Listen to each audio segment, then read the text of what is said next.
Olá, tudo bem? Eu espero que você esteja bem.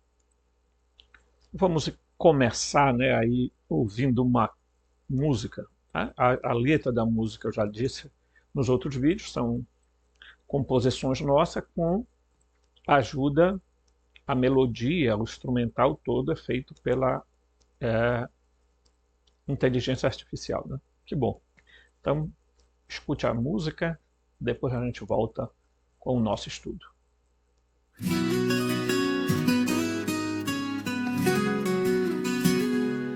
Sofia, sabedoria que o mundo já cantou. Nas asas da criação, seu brilho se espalhou. Em choque mar se revela o poder do Criador. Ela é a luz que guia com seu amor e favor. Na vastidão do cosmos ela é quem se faz ouvir. No princípio, na verdade, ela esteve a existir. Nos corações humildes o seu saber vai fluir, e ao mundo a sabedoria vai se conduzir. Sofia, sabedoria, luz do céu a brilhar. Shokima, no coração, vem nos ensinar. No começo, no fim, em cada olhar. Ela é a mão de Deus que nos faz caminhar.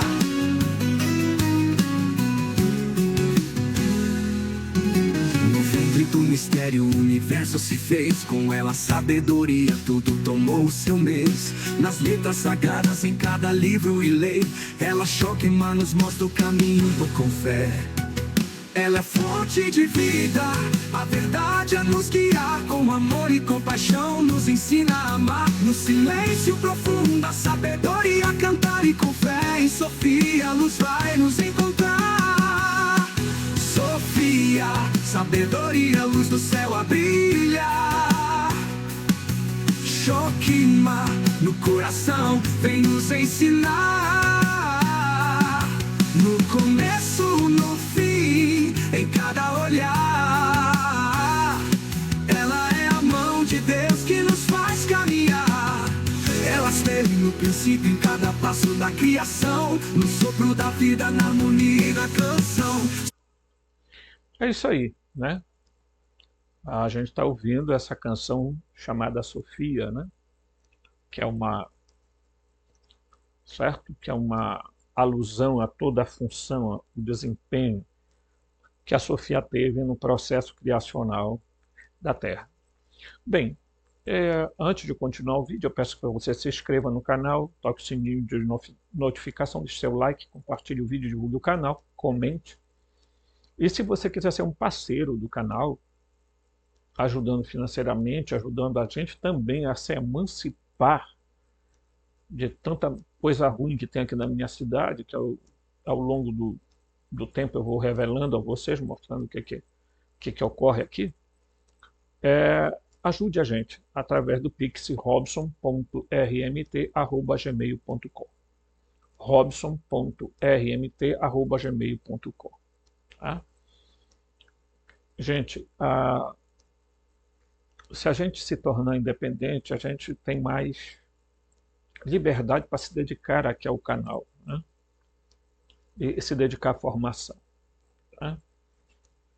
Eu tenho recebido apoio de um irmão que sempre conversa comigo através do Zap e está me dando uma força muito grande para continuar com o trabalho, que não é fácil, pessoal, né? Nem todos os dias a gente amanhece bem, com a saúde 100%, mas a gente vai tocando o barco, tá? Tocando o barco e fazendo aqui o que a gente sabe fazer. Ensinar, né? Mostrando para as pessoas que o processo de despertar começa pela introspecção da formação, tá? E você começa esse processo de despertar que vai durar a sua vida toda, não é? Então a gente precisa entender algumas coisas, né? E aqui a gente vai abordar alguns assuntos interessantes que têm ligação um com o outro, ok? Então vamos lá, vamos partir para o texto aqui que a gente está, né? Que deixa eu aumentar um pouquinho aqui o texto. Ó. Deixa eu voltar aqui, diminuir aqui um pouquinho. Aqui, né? Muito bem. Aí nós estamos aqui olhando um texto que eu vou ler com vocês, que é o seguinte: Jeová é o Deus arrogante que modela a realidade. Observe bem o que está sendo dito aqui. Tá? Jeová, certo? É esse Deus aqui que modela a realidade. Tá? Arcontes imitando Pleroma. Então, quando a gente fala aqui que o demiurgo ele é um ser mimético, imitador, é porque ele faz uma modelagem da realidade a partir de um princípio pré-existente. Tá? Através de um princípio pré-existente. Então, quando você vem para essa realidade aqui, e aí é importante você entender, né, que existe o seu espírito ele é pré-existente. Tá? Ao contrário da alma, que é formada a partir do contato do espírito com a matéria. Né? Então, o demiurgo, o Yaldabaoth, Javé, Jeová, enfim, Enlil, ele tem tantos nomes, Brahma, Alá. Quando ele modela a realidade, ele modela um sistema de controle, em que ele aprisiona seres, tá? E se alimenta desses seres. Esse é um dado importante. Então, quando a gente analisa os textos de Nag Hammadi, a gente observa Jesus fazendo várias advertências sobre isso. Não é? Então, portanto, o demiurgo ele apenas modelou a nossa realidade a partir de um princípio pré-existente. Qual era esse princípio pré-existente? Era a substância, o substrato da queda da Sofia. Tá?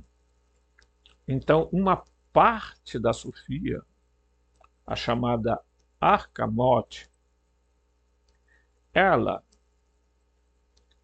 se tornou a alma do mundo, anima mundi. Né? Então, portanto, a Terra é modelada a partir dessa substância primordial. E eu já fiz um vídeo falando do texto de Gênesis 1, explicando por que as traduções escondem uma verdade contida dentro dos textos bíblicos. Ok? Então, precisamente, nós precisamos entender isso aqui. Não? Então, vamos continuar aqui a leitura para que a gente continue esse aprofundamento. Tá? E aí, vamos aqui dizer o seguinte. Tá?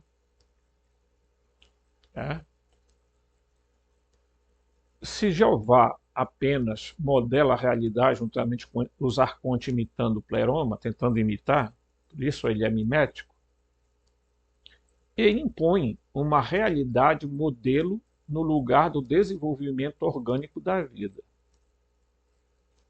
A tática arcôntica é replicar e dissimular para que a réplica carregue valores contrários ao que a cópia. Tá? Então, tio Robson, por favor, dê uma explicação aí. Então, veja. Nós somos uma cópia de um original. Então, se lá no Pleroma existe os antropos, uma humanidade primordial, que depois vai ser chamado também de Adão Cadmon, tá? Nós aqui somos uma réplica muito mal feita do original. Certo? Então, observe que até inclusive no filme Matrix, quando eles querem entrar dentro da Matrix, eles têm que se deitarem numa espécie de cama, e atrás aqui da nuca deles tem uma perfuração em que ali é injetado algo como se fosse né? E eles saem, eles vão para dentro da Matrix. Tá? E isso a gente vê no filme, que é para entender que a Matrix ela produziu uma réplica, tá? Do original, correto? E essa réplica, o Demiurgo introduziu alguns princípios que não são os princípios verdadeiros. Ok? Então, a gente entende essas coisas quando a gente realmente busca, tá? A compreensão dos fatos, né? Quando a gente vê que a nossa realidade é uma realidade completamente deteriorada, e que a Matrix, estando em colapso, ela começa a fugir do controle de determinadas coisas. Tá? Então vamos aqui, continuando. Então diz aqui, ó.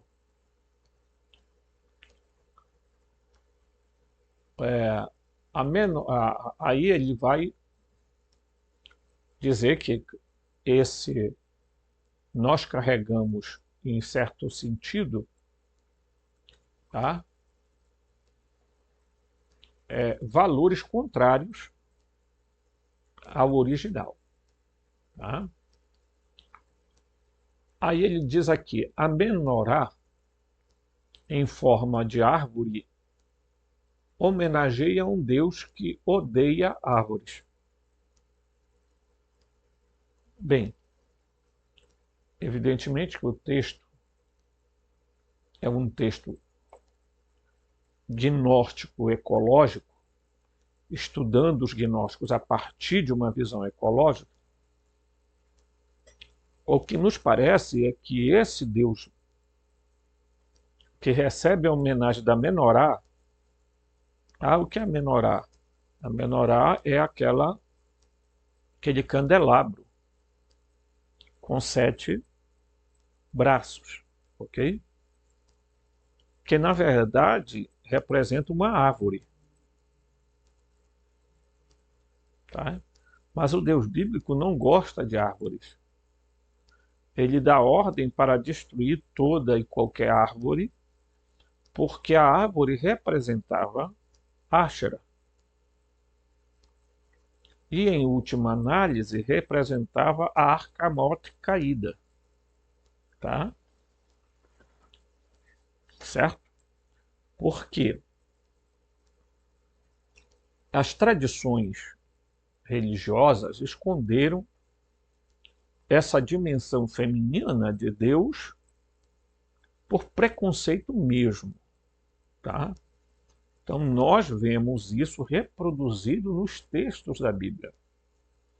E não basta as pessoas virem falar de alguns personagens, como Débora, Raquel e etc., papapá, Maria, a mãe de Jesus, tá? Que isso não encobre o fato de que se tentou apagar a imagem da Sofia, a imagem da sabedoria. Porque ela verdadeiramente é aquela que dá origem, que gera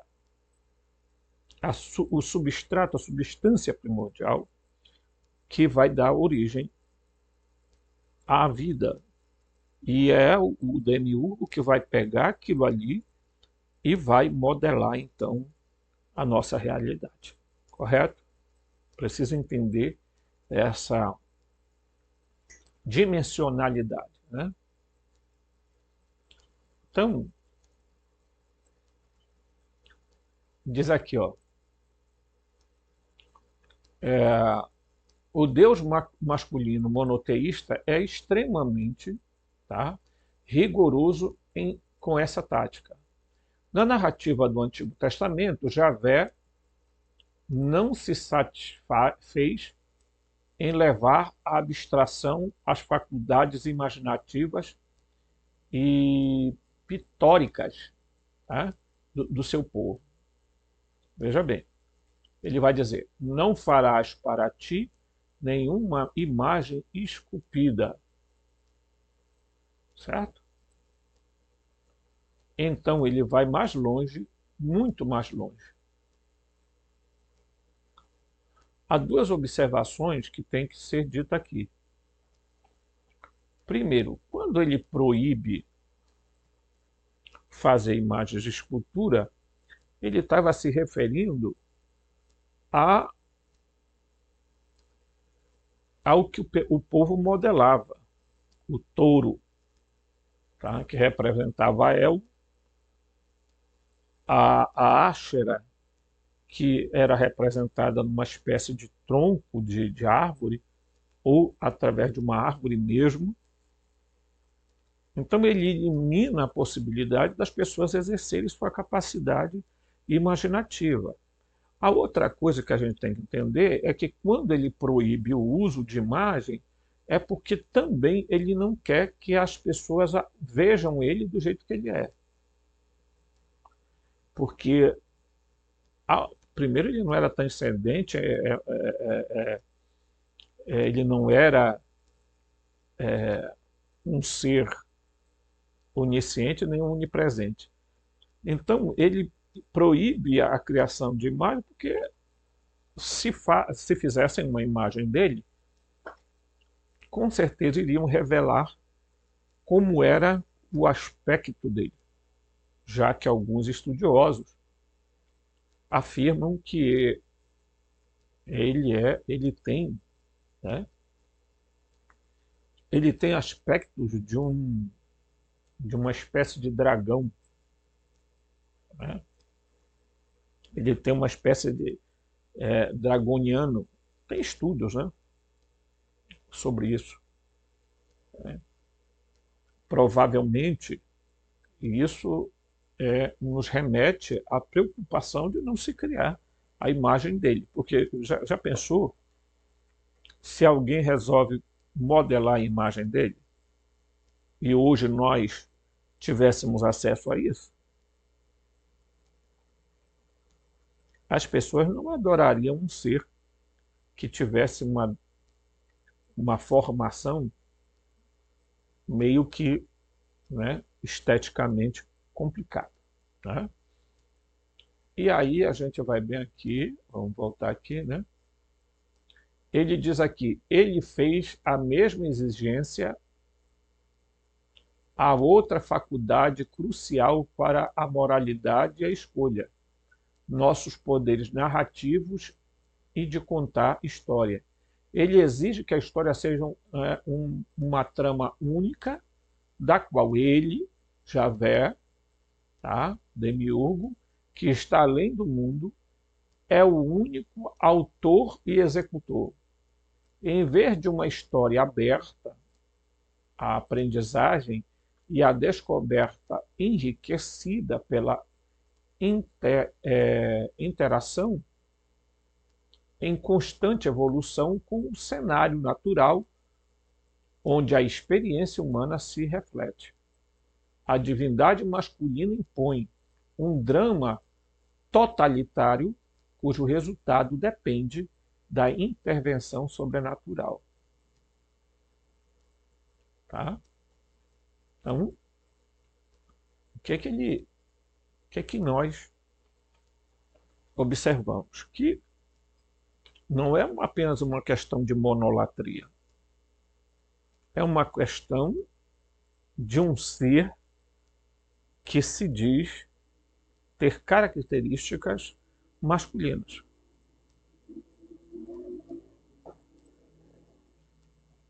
Tá? E, evidentemente, nós estamos observando, certo?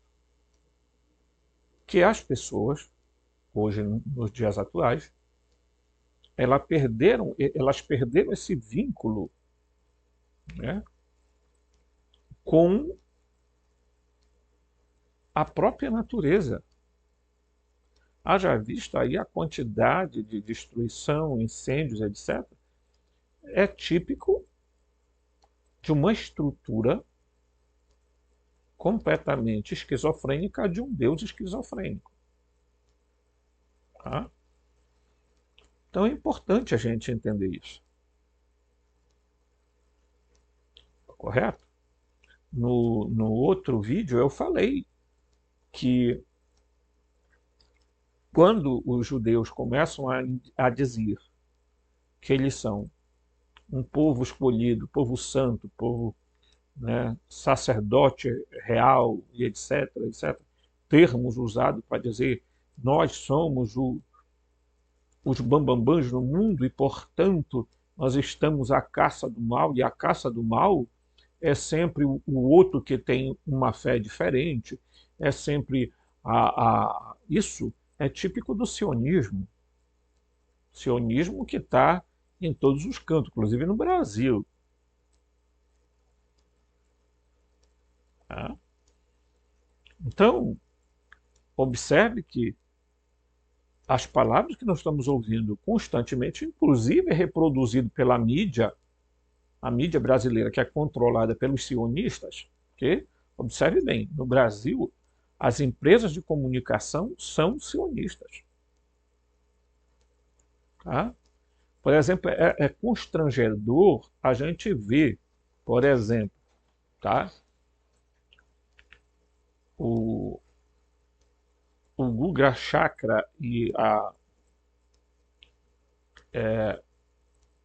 Sadi, que são descendentes de libaneses, às vezes de falarem que o povo libanês está sendo eliminado, né, está sendo destruído, em nome de uma luta contra o Hezbollah, assim como eles fizeram lá em Gaza. Em nome de uma guerra contra o Hamas, eles mataram mais de 40 mil pessoas que nada tinham a ver com o Hamas. Tá? Então, o que a gente está observando? É exatamente isso. A prática do sionismo é a destruição, muitas vezes, dos povos. A colocar as pessoas uma contra as outras. Não é? Então, vamos aqui, né, continuar nossas observações. Então, ele diz aqui, ó, a replicação arcôntica, que vem da palavra cópita, simulação, então, portanto, a replicação é a mesma coisa que a simulação. Tá? Não é uma imitação, mas um processo que insinua valores que trabalham contra a vida. A contramimética, portanto, contra o mimetismo, do gênio narrativo da humanidade, dá ao patriarcado sua vantagem suprema sobre a evolução genuína e espontânea da nossa espécie. Tá?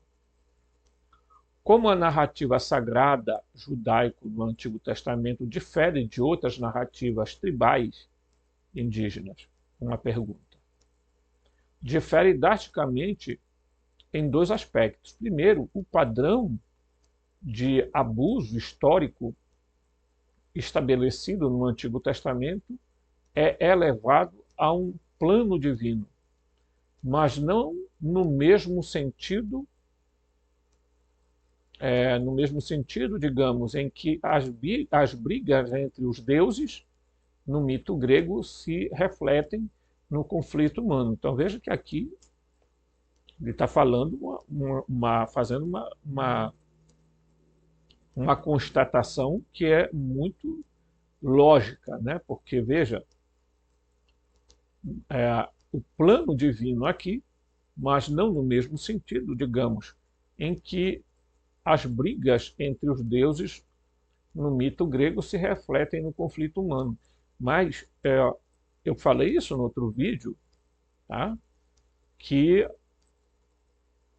essas guerras são frutos. O que acontece no mundo aquimoronциal, no mundo proto-metafísico, acaba afetando diretamente ao mundo físico. Porque esses seres eles estão sempre tentando entrar, eles brigam entre si pelo controle dos humanos. Certo? Então, não só dos humanos, mas dos não humanos também. Certo? Então, é preciso a gente focar a nossa mentalidade, que o nosso despertar passa por um processo de que nós devemos olhar com muita clareza que durante séculos e séculos nós fomos submetidos a um Deus cruel e injusto. Tá? O Deus da cultura judaico-cristã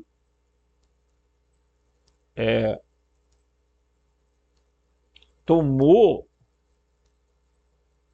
o poder, assim como os Zeus, o deus grego, porque, veja, o primeiro deus grego foi Urano, mas a um certo momento Urano some, porque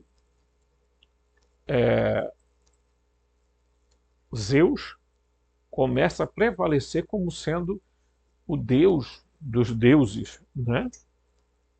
E, inclusive, toda a relação que eles tinham na Terra com humanos gerava semideuses. E isso é importante a gente entender.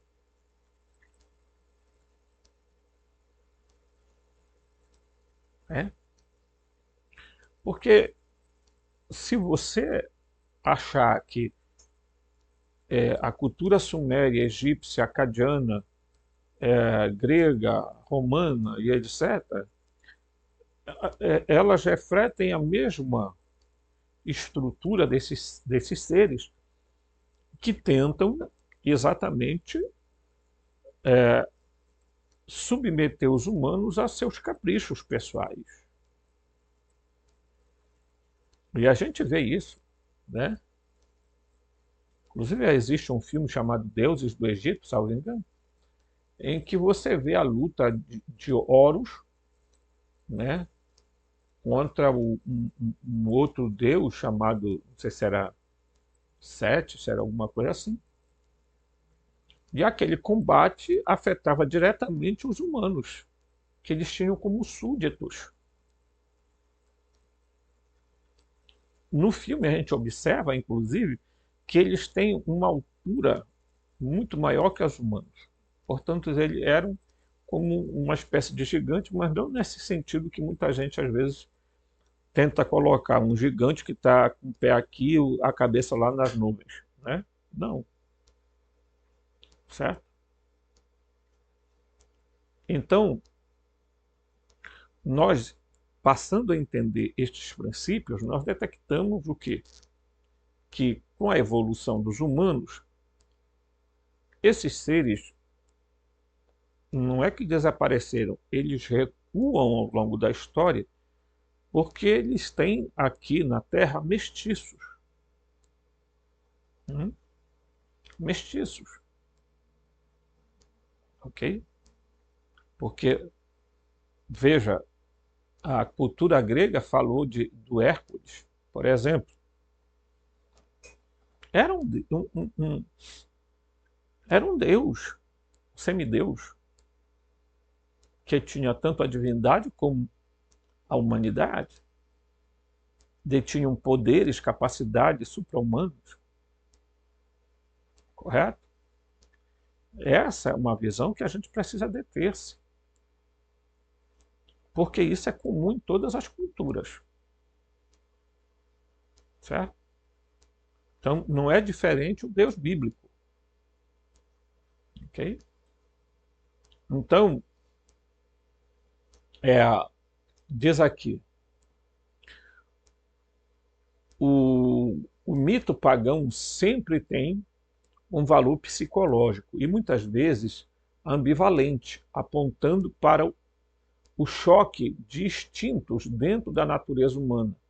No entanto, a resolução do conflito está sempre dentro da capacidade humana.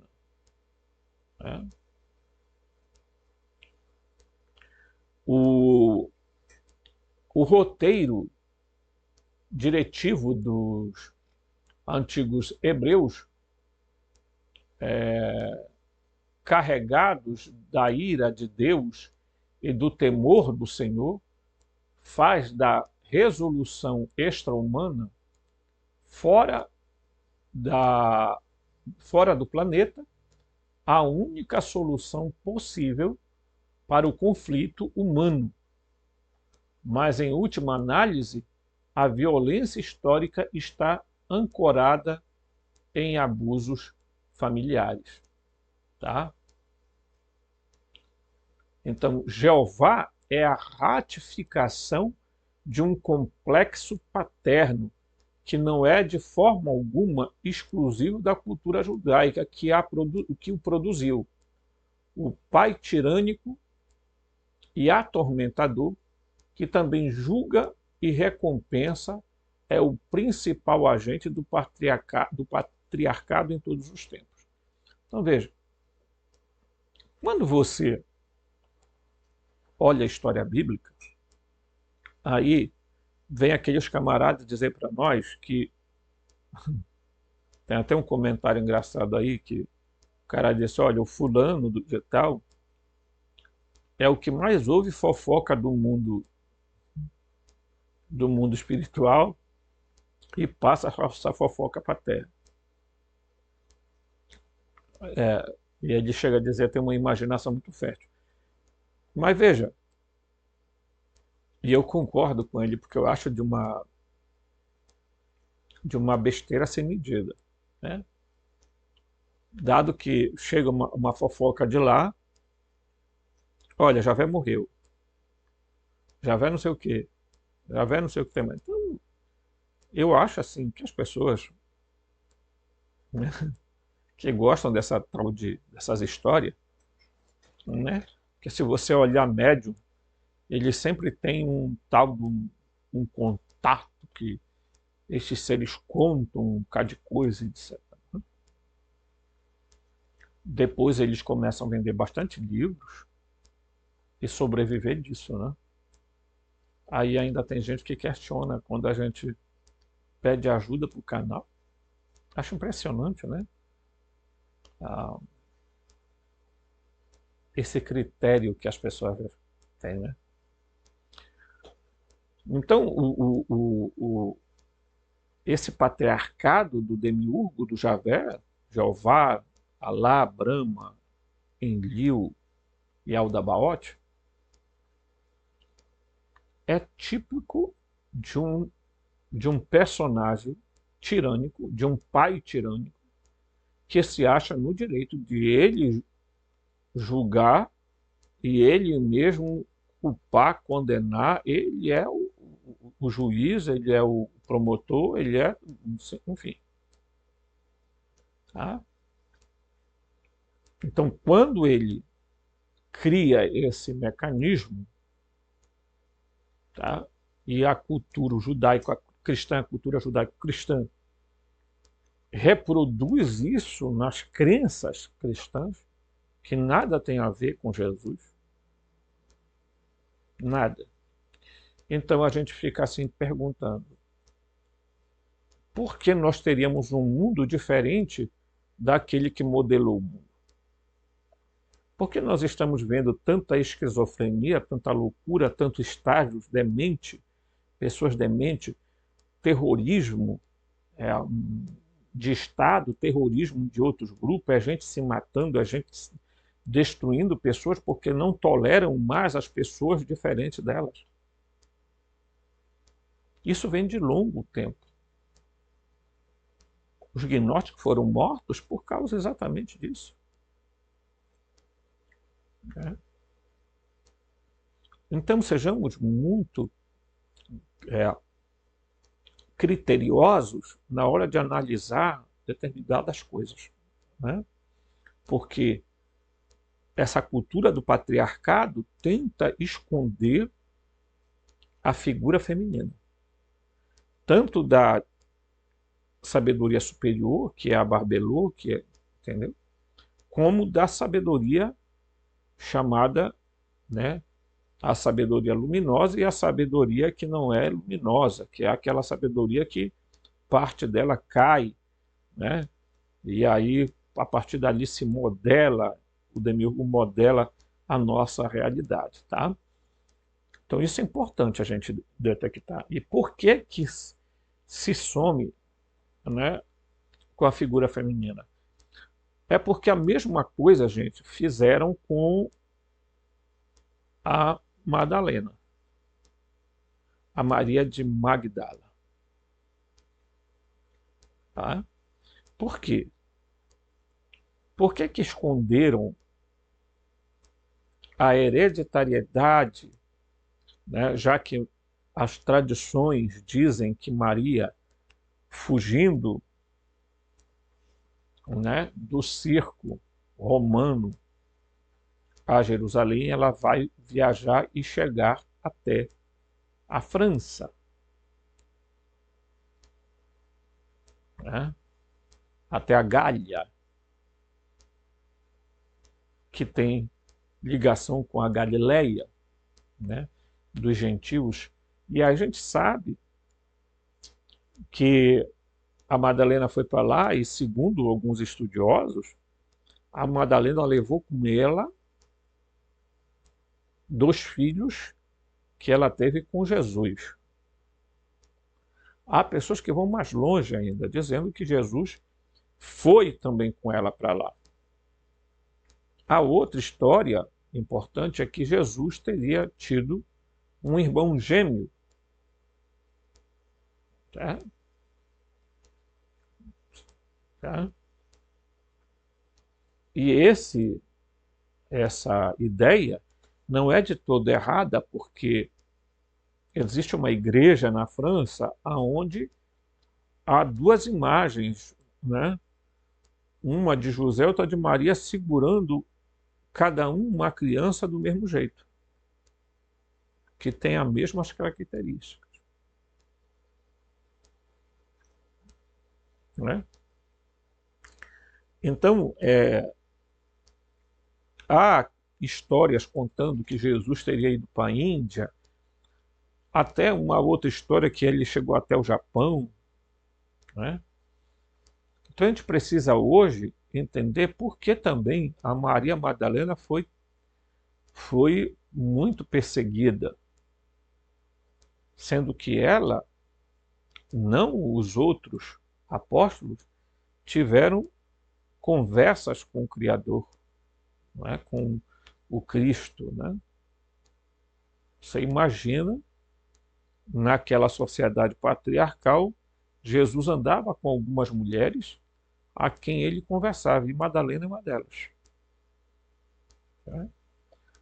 Daí a tentativa absurda de tentar, né, quando você assiste o filme O Código da Vinci, você, bem, aquilo ali é uma ficção que o, o escritor do livro, Dan Brown, criou a partir de informações que ele supostamente tinha. Tá? E a gente sabe que não é mentira que existiu um priorado de Sião. Não é mentira que esse priorado de Sião, tá? Que era chamado de Sociedade de Sião, financiou o surgimento, né, dos templários. Os templários que vão dar origem, é eles que vão para Israel, tá? E a história diz que eles foram para proteger os peregrinos, sendo que 9 cavaleiros foram para lá e voltaram de lá, porque lá estava reinando um príncipe cristão, né? E veio de lá, né, trazendo... O que eles estavam fazendo lá? Eles ficaram hospedados numa parte do Templo de Jerusalém, que ainda que destruído, tinha partes lá. O que eles estavam procurando? Segundo muitos pesquisadores, eles estavam ali, talvez em busca de informações sobre os herdeiros, os descendentes de Jesus, do Joshua de Nazaré. Né? Então, é importante a gente perceber isso aí. É claro que você vai pensar, bem, mas isso aí é a teoria da conspiração, né? Bem, você precisa olhar as teorias de conspiração e tentar ver o que de verdade tem nessas histórias. Certo? E não esqueçamos que esses 9 templários, alguns deles eram de origem judaica. Ok? Tudo bem. E aí, eu quero ir aqui com vocês, quero mostrar uma outra coisa aqui.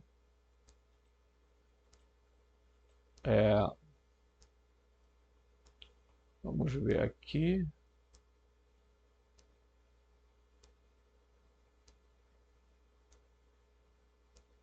Ok.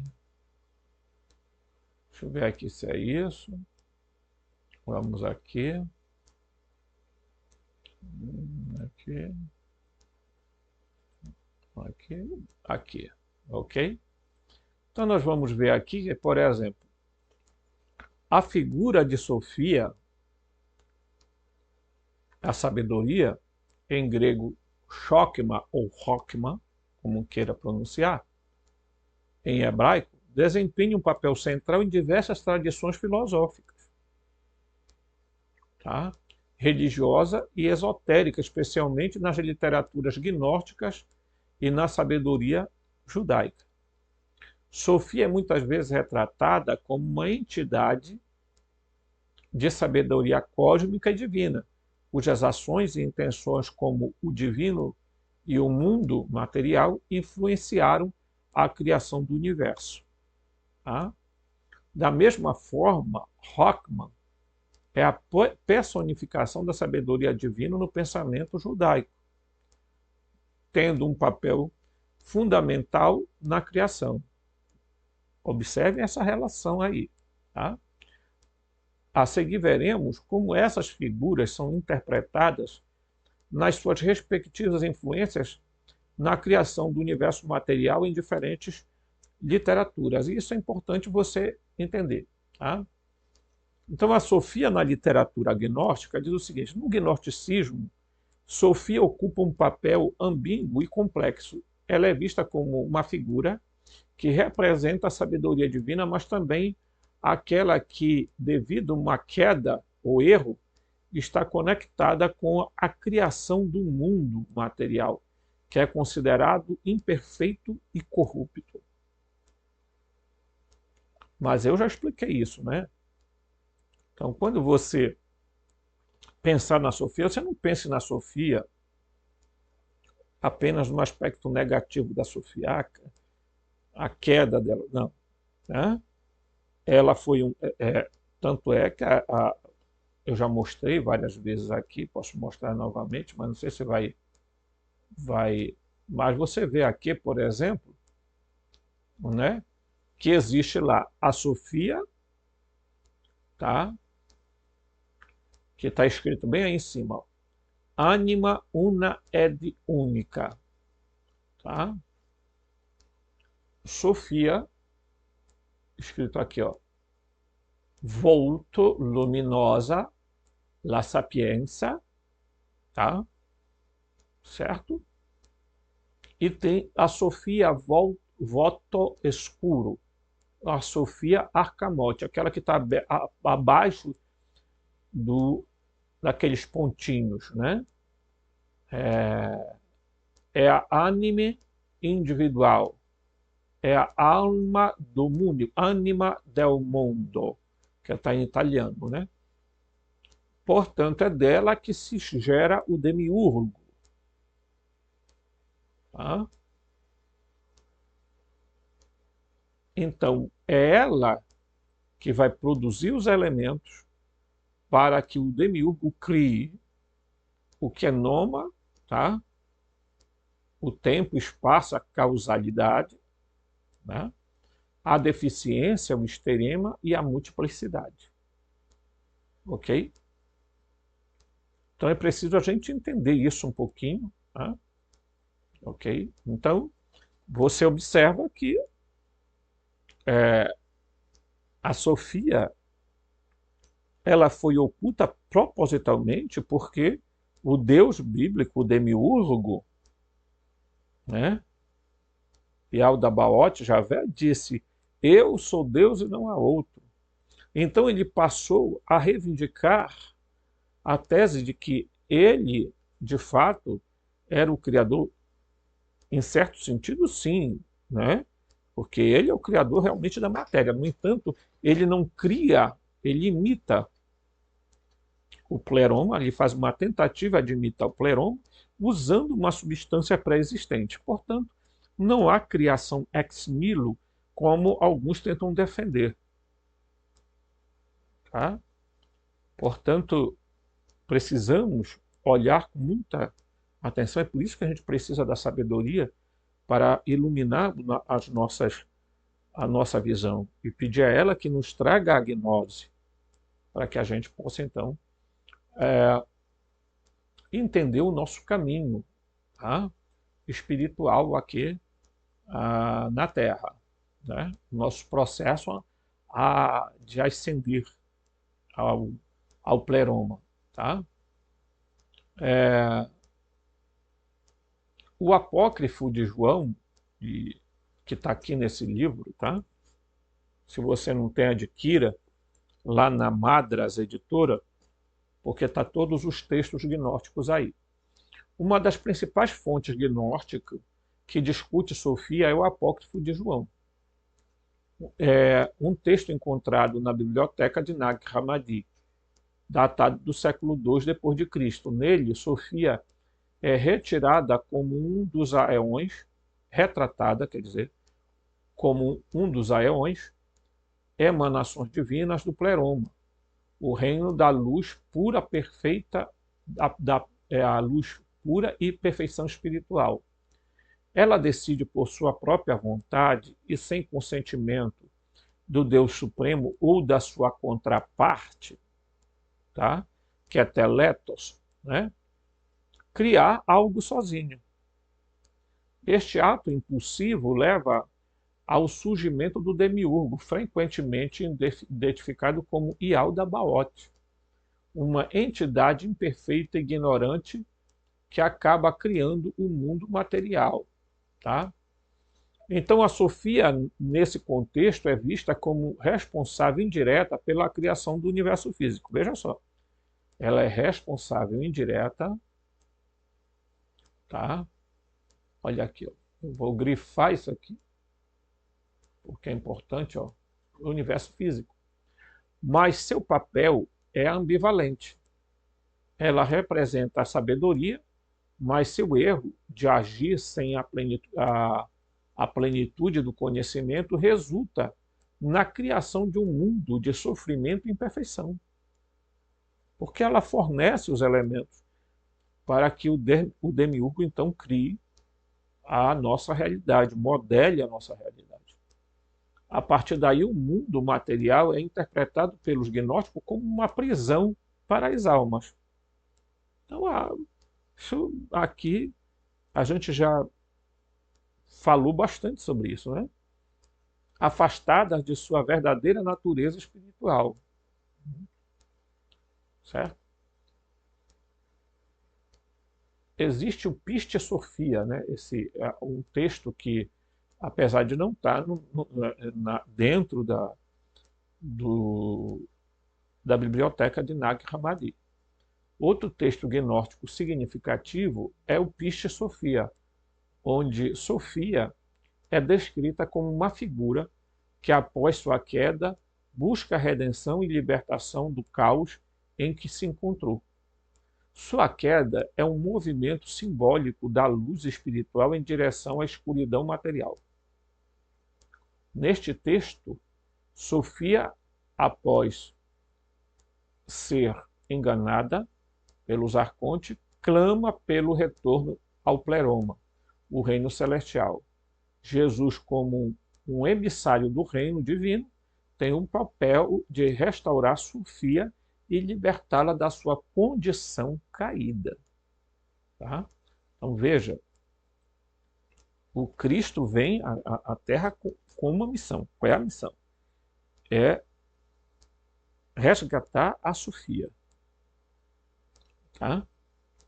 Portanto, também resgatar a nós que temos, né, que possuímos em nós os elementos do pleroma. Né? Então, é isso que a gente precisa entender. Nós temos em nós a centelha divina, que é uma energia pleromática. Ok? Então, é importante a gente ver isso aí. Tá? Eu quero citar aqui, deixa eu ver se eu encontro um pequeno texto. Tá?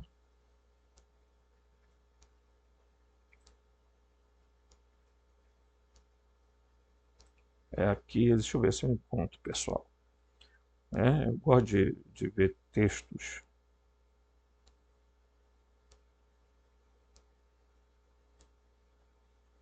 Né? Eu gosto de ver esses textos que eu gosto de mostrar algumas figuras. Né? Certo? Então, não consegui encontrar, mas no outro vídeo a gente fala.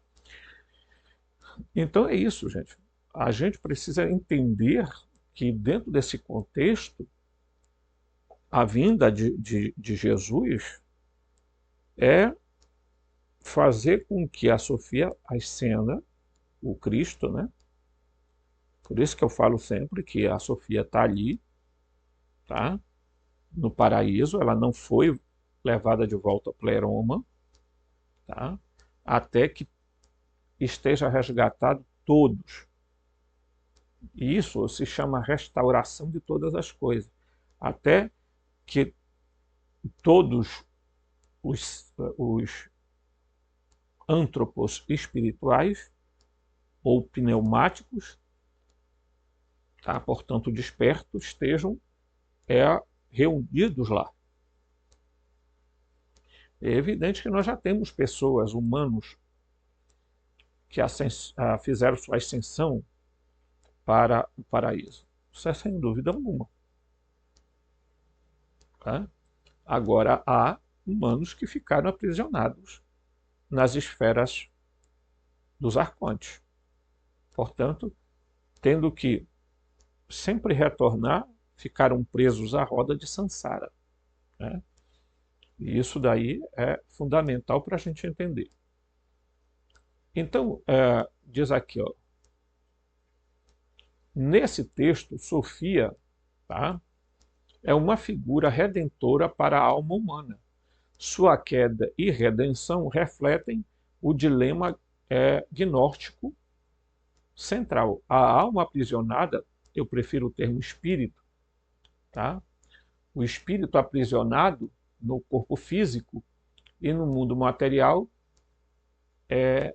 ansiando por um retornar à sua origem divina. Então, evidentemente, pessoal, que toda a nossa... Por isso que nós estamos aqui ansiando por voltar para o pleroma. Né? Toda a nossa busca nessa terra é para voltarmos a sermos os antropos originais. E um dia nós vamos ter a grata surpresa de sermos recebidos ou até mesmo de encontrarmos com outros antropos, que talvez esteticamente sejam um pouquinho diferentes de nós, mas que estão à nossa espera. Não é? E essa é a nossa sede de ir a esse encontro. Tá certo? Muito bem. Mais um pouquinho de música, um abraço fraterno a todos e até o próximo vídeo, ok? Sofia, choque, uma sabedoria divina que nos chama para viver em paz em oração. Sofia, sabedoria, luz do céu a brilhar. Choquima, no coração, vem nos ensinar. No começo, no fim, em cada olhar, ela é a mão de Deus que nos faz caminhar. A luz do Senhor, choquima, sabedoria e amor, nos guie, nos leve no caminho do Senhor. Com a força divina vamos em seu esplendor.